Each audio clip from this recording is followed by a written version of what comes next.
Compose, épisode 9. Ce qui est plus facile aujourd'hui, c'est qu'avec les réseaux sociaux, on a plus d'exemples et on voit, comme tu dis, des personnalités qui s'expriment. Là, récemment, tu as Demi Lovato, tu as Christine and the Queens. Et tu te dis, ah oui, ça existe, c'est possible. Moi, si je n'avais pas entendu une interview de Christine and the Queens au début, c'était dans Hep Taxi, j'aurais jamais commencé à regarder c'est quoi la non-binarité ou la pansexualité. C'était tous des termes que je connaissais pas. Et grâce à ça, je me dis, ben voilà, je les ai appris. Alors qu'avant, on était plus cadenassé avec notre télé. Et si on n'en parlait pas, on le savait pas. Et même à l'école, je trouve qu'aujourd'hui, les jeunes ont tendance à encore plus s'assumer, ce qui est bien. Mais bon, tu as toujours de l'autre côté des personnes qui n'acceptent pas les choses et qui vont essayer de te faire peur pour que tu te taises. Mon invité cette semaine, c'est Johan, artiste pluridisciplinaire. Johan écrit, compose et interprète. C'est en janvier 2021 que le public a pu découvrir son premier EP, Cheveux longs. Ensemble, on a abordé plein de sujets et on a beaucoup rigolé, comme vous allez l'entendre dans cet épisode.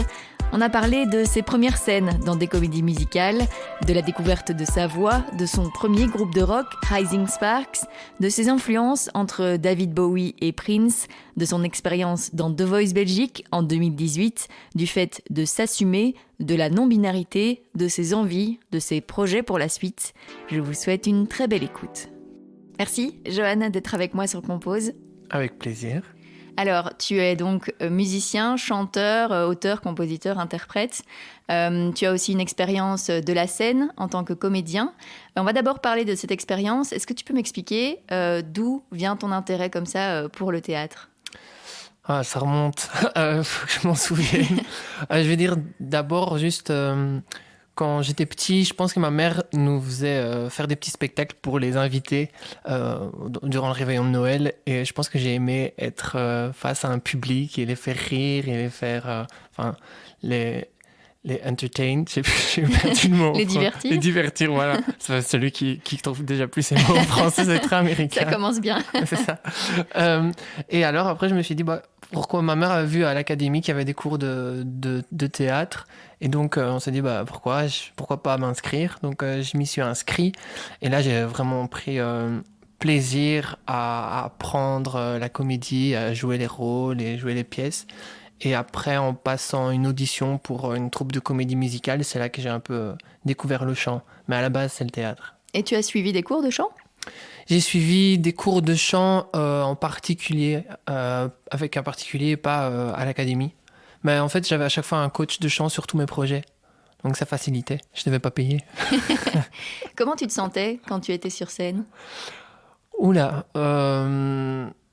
je pense que ça va tellement vite, mais c'est juste que tu te sens bien, tu sens que c'est là que tu dois être. Et il y a plein d'éléments qui font que c'est un peu chez toi, que ce soit la chaleur des projecteurs, les odeurs, le parquet de la scène.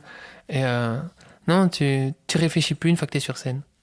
Ça a été plus facile de le faire en commençant plus jeune qu'aujourd'hui, il y a peut-être moins de stress, tu te rends un peu moins compte de tout ce qui se passe ou pas forcément ? Non, je pense qu'on stresse toujours parce que le public change, les endroits sont différents et les projets changent. Et quand on crée un nouveau projet, on ne sait pas non plus comment il sera reçu. Donc non, je pense que même si les années passent, il y en a qui restent des éternels stressés, j'en fais partie. Et ouais, donc tu parlais des comédies musicales. Quand tu as découvert le chant, qu'est-ce que tu en as pensé quand tu as découvert aussi ta voix, voilà, qu'est-ce qui s'est passé en toi ? Quand j'étais petit, j'adorais chanter chez moi, mais je crois que je chantais des chansons de grandes chanteuses à grande voix et je l'avais pas. Mais mon père me disait tout le temps, tais-toi. Et donc à un moment, je me suis dit, c'est que je sais pas chanter, parce qu'il me dit à chaque fois que je chantais mal et que je chantais faux. Et après, il y a eu ce casting de comédie musicale où on cherchait d'abord des comédiens, parce qu'il n'y avait pas beaucoup de garçons dans les troupes de comédie musicale. Et je me suis dit, on y va pour un rôle de comédien. Et puis la directrice me dit, mais tu sais chanter sinon ? Je dis, je sais pas, je peux essayer. Donc je chante une chanson de Disney. C'était la seule en mode comédie musicale que je connaissais. Et elle a dit, c'est bon, tu vas chanter. Et j'ai dit, ah ok. Et de là, grâce à elle, j'ai pu prendre plus confiance à ma voix. et je l'ai pris encore plus quand j'ai créé mon premier groupe de musique, Rising Sparks, avec le rock, où là j'ai vraiment pu mettre ma marque et chercher aussi un style qui me correspond, parce que chanter des musiques de Disney, c'est pas forcément là qu'on découvre sa voix, et chanter du Disney et du rock, il y a un pont entre les deux. Rising Sparks, c'était en 2011. Comment s'est formé le groupe et comment tu t'es orienté vers le rock? Je pense que j'ai toujours été influencé par mon père inconsciemment. Parce qu'on allait à l'école, il mettait toujours Classique 21 et on criait dessus parce que nous, on voulait mettre énergie. Mais au final, j'ai l'impression que toutes ces sonorités rock qui passaient sur Classique 21 sont restées dans ma tête. Et j'aimais bien aussi l'attitude et le fait de se sentir libre et de pouvoir jouer avec les vêtements, le maquillage. Et j'avais David Bowie comme référence et Prince. Et quand tu cherches des musiciens, souvent c'est des rockers. C'est rare, enfin à l'époque, c'est rare que tu vas dire sur Facebook, je cherche des musiciens pour faire des covers de Justin Bieber. Tu vois, il n'y avait pas ça. C'est plus pour faire des covers de Rolling Stone et des choses comme ça. Et donc j'ai trouvé des musiciens qui adoraient le rock, et de là on a fait du pop rock pour essayer de trouver un juste milieu entre ce que j'aimais bien et ce que eux aimaient bien. Et on a créé avec les références de chacun. Et comment ça se passait au niveau de l'écriture, de la composition? C'était tous ensemble ou c'était vraiment toi? Parfois, tu as les musiciens qui lancent une mélodie et ça m'inspire et j'écris un texte dessus. Ou alors je viens avec une mélodie vocale en mode yaourt et eux, ils composent dessus. Ça dépend vraiment. Et de quoi parlaient tes textes à ce moment-là? De quoi tu voulais parler? Je pense que souvent mes textes, ça faisait partie de révolte. C'est toujours ça. Les histoires d'amour, la révolte, laissez-moi être qui j'ai envie d'être. Ça tournait un peu autour de ça. Et toutes tes expériences scéniques avant, plus du côté théâtre, ça te servait vraiment sur scène avec Rising Sparks, en concert? Je pense, parce que surtout pour les interactions avec le public, ça m'a beaucoup servi aussi, la confiance. Et parfois, j'avais l'impression aussi de me mettre plus dans la peau d'un personnage. Parce que sur scène, que ce soit avec Rising Sparks ou Johan, je suis vraiment différent de Adrien dans la vie de tous les jours. Et je pense que le théâtre m'a aussi permis de plus oser et découvrir des choses.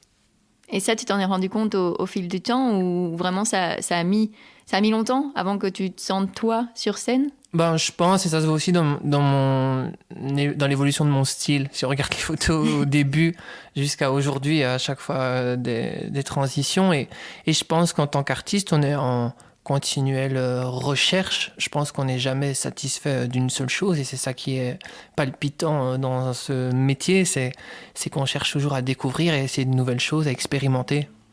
Et puis Rising Sparks, il y avait aussi, outre les concerts, il y avait les clips.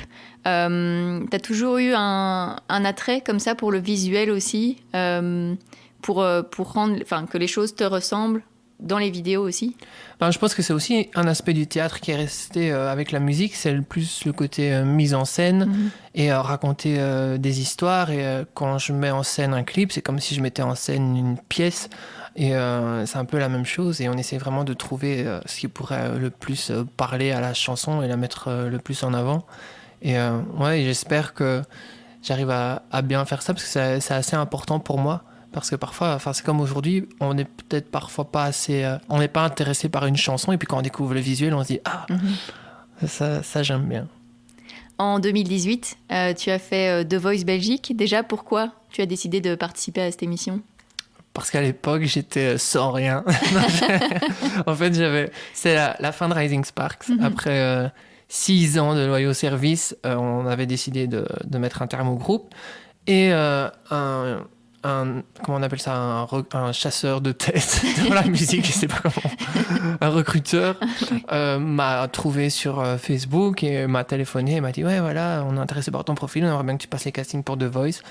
Je me suis dit « Bon, allez, pourquoi pas ?» À la base, j'étais contre.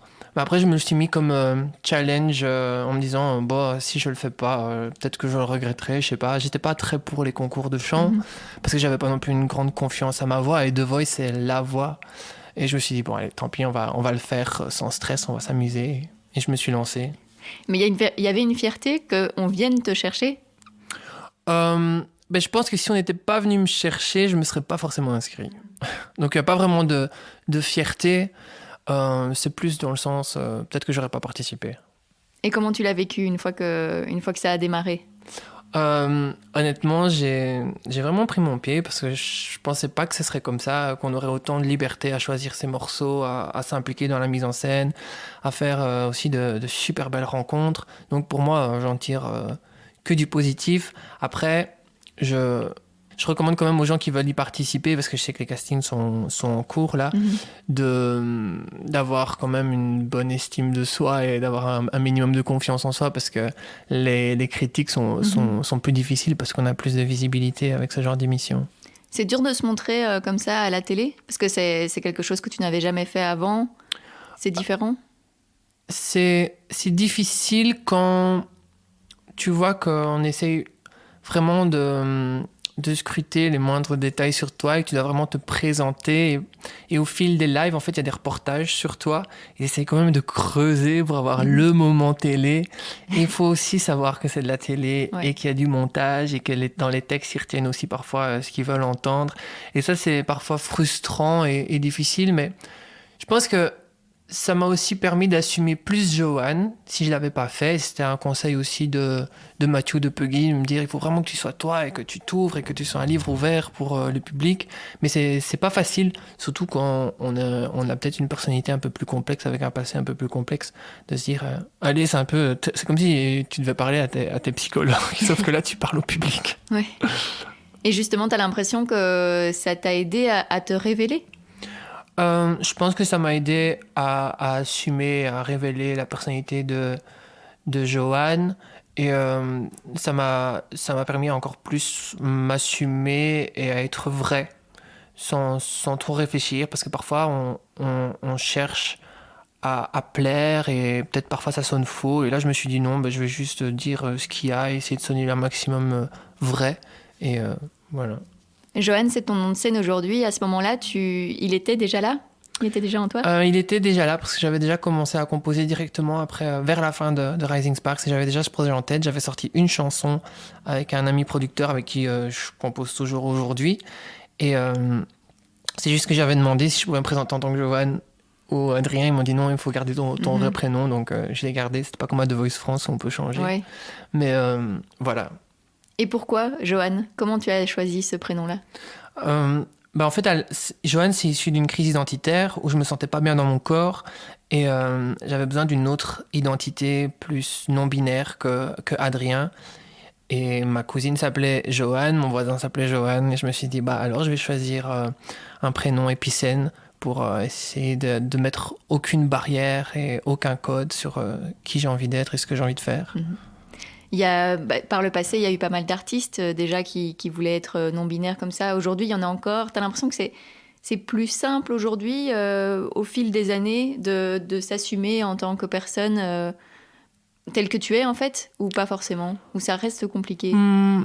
C'est toujours des questions assez compliquées. Hein. Parce que c'est pas non plus le genre non-binaire n'est pas non plus un genre accepté par tout le monde. Je pense que ce qui est plus facile aujourd'hui, c'est que avec les réseaux sociaux, on a plus d'exemples et on voit, comme tu dis, des personnalités qui s'expriment. Là, récemment, t'as Demi Lovato, t'as Christine and the Queens, et tu te dis ah oui, ça existe, c'est possible. Moi, si j'avais pas entendu une interview de Christine and the Queens au début, c'était dans Hep Taxi, j'aurais jamais commencé à regarder c'est quoi la non-binarité ou la pansexualité. C'était tous des termes que je connaissais pas, et grâce à ça je me dis je les ai appris, alors qu'avant on était plus cadenassé avec notre télé, et si on n'en parlait pas, on le savait pas. Et même à l'école, je trouve qu'aujourd'hui les jeunes ont tendance à encore plus s'assumer, ce qui est bien, mais bon, t'as toujours de l'autre côté des personnes qui n'acceptent pas les choses et qui vont essayer de te faire peur pour que tu te taises. Oui, et justement, quand on s'expose en tant qu'artiste, il y a cette crainte aussi des retours qui peuvent être négatifs. Ouais, j'avoue que parfois, ça fait peur, surtout les réseaux sociaux, on le sait tous, c'est là où certaines personnes se cachent et sont les plus méchantes. Et quand quand t'es content d'une presta et qu'après tu vois tous des commentaires négatifs, ou même il y avait des jeunes dans mon équipe, ils avaient 16 ans et on les démontait sur les réseaux sociaux, je dis mais pourquoi? Et pour ça que je me dis, faut quand même être fort et juste rester, faire les choses pour toi-même et ne pas essayer, comme je disais, de plaire. Tu es contente, toi, de ne pas avoir fait cette émission, justement, à 16 ans, mais de l'avoir fait un peu plus tard, par rapport à tout ça? Je pense que ça m'a permis d'avoir un peu plus de recul, parce que je me sentais plus fort, et je pense qu'avant, j'aurais été beaucoup plus fragile et j'aurais peut-être plus pleuré. Là, on disait quelque chose de lui, tant pis, ça te plaît pas, c'est pas grave. Parce qu'encore aujourd'hui, hein, dès qu'on a une petite notoriété, qu'on est visible devant les gens, la critique on critique plus facilement qu'on complimente. Mais voilà. Et puis après The Voice, voilà, il y a eu le premier EP et le premier single sur Tout est haute. Pourquoi c'est celui-là que tu as choisi? Quel est le message que tu voulais transmettre?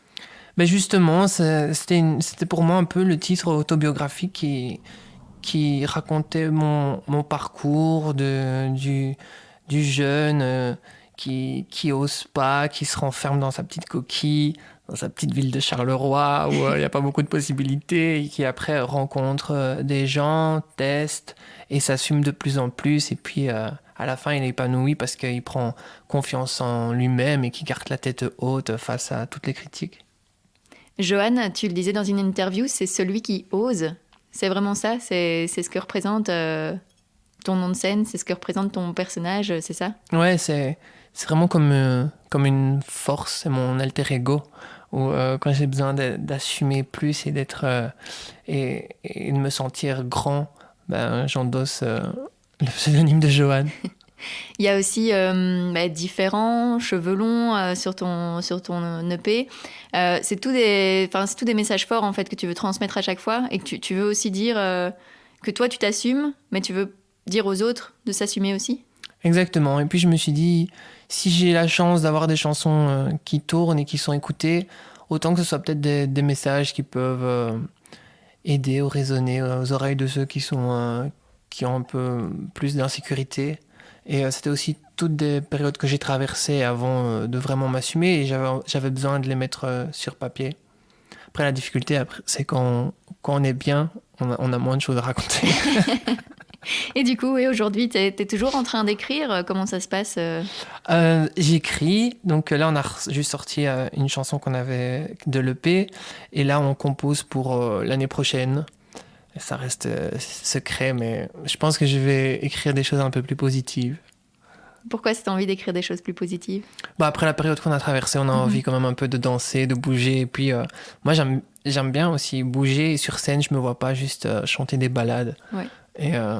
Et là, j'ai vraiment une envie de retourner vers les vrais instruments plutôt que juste de l'électro. Tu vois, j'ai vraiment envie de musiciens sur scène. Donc, on va voir si ça sonnera aussi sur mes titres. Et tu es beaucoup influencé par tout ce que tu entends, par tout ce que tu vois, tout ce que tu lis, etc. Tout ça, ça te donne des idées pour la suite? Ah ouais, moi, je peux lire une phrase et puis je me dis, ah, ça sonne bien, et puis je la mets dans un texte ou je suis toujours à prendre plein de photos de plein de trucs. Non, je pense qu'on peut être inspiré par plein de choses autour de soi. Et on parlait du visuel tantôt qui était important. Tu fais aussi de la couture, tu couds toi-même certains de tes costumes de scène. Voilà, t'es vraiment un artiste complet. Ça te fait quoi de porter tes propres vêtements sur scène? Déjà sur scène, au moins on voit pas les défauts, parce que je pense pas que je pourrais les vendre. Mais en fait, c'est parce que je trouve pas mon style dans les magasins. Et c'est très difficile. Les seuls vêtements que j'achète, c'est en seconde main, parce que je peux aller dans les rayons, parce qu'il n'y a pas vraiment de rayon homme-femme, tu vois, on peut tout porter. Et donc, j'ai plus facile. Je trouve que les vêtements que je crée ou que je customise sont ceux qui me ressemblent le plus. Et comment tu t'es mis à la couture? C'est ma mère, en fait. Quand on était petit, elle était en train de coudre tous nos costumes pour carnaval et tout ça, et je me suis dit, waouh! Moi aussi, j'aimerais bien pouvoir faire ça. Et donc, petit à petit, elle m'a expliqué comment fonctionnait une machine. Et puis, en fait, c'est hyper simple. Hein. Mais j'ai commencé à coudre mes trucs et ça a continué. Et là, avec le confinement, j'avais bien le temps de coudre, donc j'ai su me faire des combis. Oui, le confinement, niveau processus créatif, ça a fait quoi en toi? T'avais justement plus envie de créer ou tu manquais d'inspiration à cause de cette période particulière? Plus la deuxième option. Ouais. Parce que je venais de sortir mon EP tout fier, tout content, et puis, bam, la vague. Et je me suis dit, super, moment que j'attends depuis 3 ans, fallait que ça tombe sur moi. Donc le temps de m'en remettre et de recomposer. J'ai en soi composé un titre durant l'année de confinement, parce que j'avais juste envie de faire autre chose. Et puis, c'était pas vraiment une période assez propice. C'est seulement après où tu trouves l'énergie de t'y remettre. Mais il y a eu quand même des lives sur Instagram, voilà, avec des musiciens, etc. C'était important de continuer quand même à se produire, même si c'est pas sur scène, si c'est sur Instagram pour un public. C'est surtout que j'avais sorti mon premier EP et que si je faisais rien, tous mes efforts seraient tombés à l'eau. Je me suis dit, je vais quand même essayer de proposer quelque chose. Et donc, on a proposé des lives. J'ai aussi la chance de faire vraiment un chouette live avec l'Eden qui a été diffusé. Et là, c'est seulement maintenant, on va reprendre les concerts. Mais j'ai quand même pour le moment l'impression qu'il y a un peu moins d'engouement pour la scène et les concerts qu'il y avait avant. Parce que c'est beaucoup plus limité, il y a plein de conditions, donc c'est moins facile d'y avoir accès. Donc, ouais, il va falloir se réinventer. Mais toi, t'as quand même hâte d'y retourner?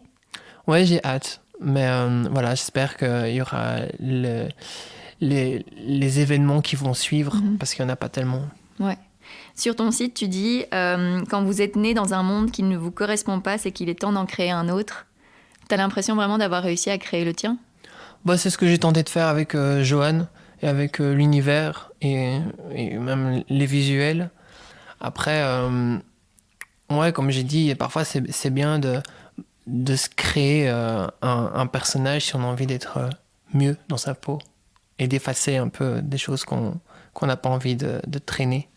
Mais tu es encore là, même si tu es Johan, mais Adrien a quand même sa place aussi. Oui, d'office, quand j'ai envie d'être...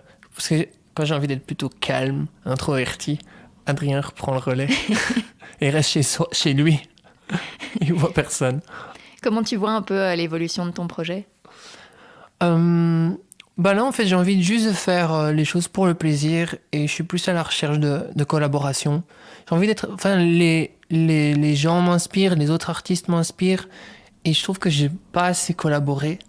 Et ouais, c'est plus vers ça que j'aimerais me diriger.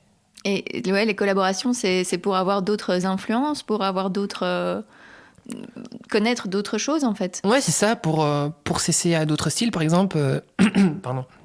J'ai collaboré avec une chanteuse qui s'appelle Imaina pour un live sur Vivacité, qui est une chanteuse qui chante en espagnol. Et j'ai traduit une chanson espagnole d'espagnol à français. Et pour moi, ça m'a apporté beaucoup. Et c'était aussi un autre style de chant. Et ouais, non, j'ai trouvé ça super chouette. Et donc, c'est plus ça que j'ai envie de faire. Et tu donnais aussi des cours, t'aimerais bien reprendre ça? Enfin, ça représente quoi d'apprendre aux autres, justement Mais là, je me suis aussi rendu compte que ça faisait quand même... je suis méga vieux, mais j'ai commencé très jeune. 10 ans que je donne cours dans des ASBL de chant, théâtre et danse. Et là, j'ai envie quand même de prendre un peu plus de temps pour moi, parce que je me dis, j'ai pas envie d'avoir été que prof. J'ai envie aussi d'avoir plus d'expérience sur scène. Et parfois, quand tu donnes seulement cours, t'as plus le temps de passer les auditions et de t'intégrer dans des projets. Et je pense qu'il y a beaucoup d'artistes qui doivent penser la même chose, mais qu'on est obligé de donner cours pour manger, mais il faut aussi trouver le juste milieu. Oui, c'est pas facile de se faire une place dans le milieu artistique de manière générale en Belgique. C'est difficile de pouvoir combiner les projets et une vie normale, stable, sécurisée. Et on en parlait juste avant d'enregistrer. Donc tu as une première expérience en tant que comédien. Comment ça s'est passé? Explique-nous un peu. En fait, quand j'ai tourné mon premier clip Tête haute, le réal connaissait un autre réal qui cherchait des comédiens pour son premier court-métrage. Et donc j'ai rencontré le réalisateur Gert qui cherchait 3 personnages et au fil des castings, il m'a choisi et j'ai vraiment apprécié. Bon, c'était beaucoup basé sur de l'impro, on devait parler en anglais et en français, mais j'ai vraiment apprécié cette première expérience, dire cinéma. Et donc voilà, je voudrais, j'espère pouvoir en avoir d'autres. Mhm. Et tu t'es vu à l'écran? Ouais. Et qu'est-ce que tu as ressenti? Qu'est-ce que tu as pensé de toi? Je pense que en fait, c'était pas vraiment un personnage que je jouais, c'est quand même vachement basé sur ma propre vie. Ah oui. Et j'espère que je sonne vrai. Ça fait toujours bizarre de se voir, mais en tout cas, je trouvais vraiment que le réal avait vraiment super bien mis ça en image. Et là, j'ai hâte parce qu'il est sélectionné au Festival de Londres. Et donc, on va le voir au cinéma à Londres. Et donc, ça va faire quelque chose. Parce que je l'ai vu qu'une fois à la télé. Et là, le voir sur grand écran, ça va te faire quelque chose. Excellent. Et donc, oui, c'est vraiment quelque chose que tu veux réitérer à l'avenir. Peut-être pas que des courts-métrages, des longs-métrages aussi? Court-métrage, long-métrage, théâtre, comédie musicale. Je me mets pas de barrière, j'ai juste envie... ça fait longtemps que je suis plus monté sur scène dans un autre projet que le chant. Et ça me manque. Mm-hmm. C'est important de ne pas se mettre de barrière, justement, parce qu'on a tendance à mettre les artistes dans des catégories, chanteurs, comédiens, etc. C'est important pour toi de pouvoir tout faire, de faire tout ce que tu veux, en fait? Je cherche pas forcément à faire un maximum en me disant je sais tout faire, regardez-moi. Parce que justement, je pense que quand on fait trop, on n'est pas forcément spécialiste dans une chose. Mais quand les choses peuvent s'entremêler, tu vois, si par exemple au cinéma, ils cherchent quelqu'un qui a mon profil et que ça pourrait le faire, ben voilà, pour moi, c'est hyper enrichissant et intéressant. Comme le théâtre, pareil, j'ai surtout fait de la comédie musicale parce que ça me permettait de faire la danse et le chant. Mais non, je suis vraiment ouvert à tout. Après, ça dépend les histoires qu'on raconte. Hein. Je vais te poser la dernière question du podcast. C'est qu'est-ce que tu aimerais oser faire et que tu n'as pas encore fait? Alors, c'est quelque chose de plus personnel. J'aimerais bien pouvoir vivre à l'étranger. Mais genre, pas de manière, je pense pas de manière définitive, mais au moins partir minimum 1 an ou 2 ans. Et en fait, c'est quelque chose que j'ai toujours eu en tête, mais avec la musique, je me suis toujours dit, oh, mais si je pars, je perdrai tous mes contacts. Et là, à chaque fois, en fait, chaque année, il y avait un projet qui tombait, et donc je pouvais pas partir. Mais j'aimerais juste arrêter tout ici en Belgique et me dire, allez, je pars et je me prends 1 année ou 2. Super. Merci. Merci à toi. Merci, Johan, d'avoir accepté mon invitation. Je vous mets quelques liens pour découvrir son univers dans les notes de cet épisode. Et merci à vous de l'avoir écouté. J'espère que ça vous a plu.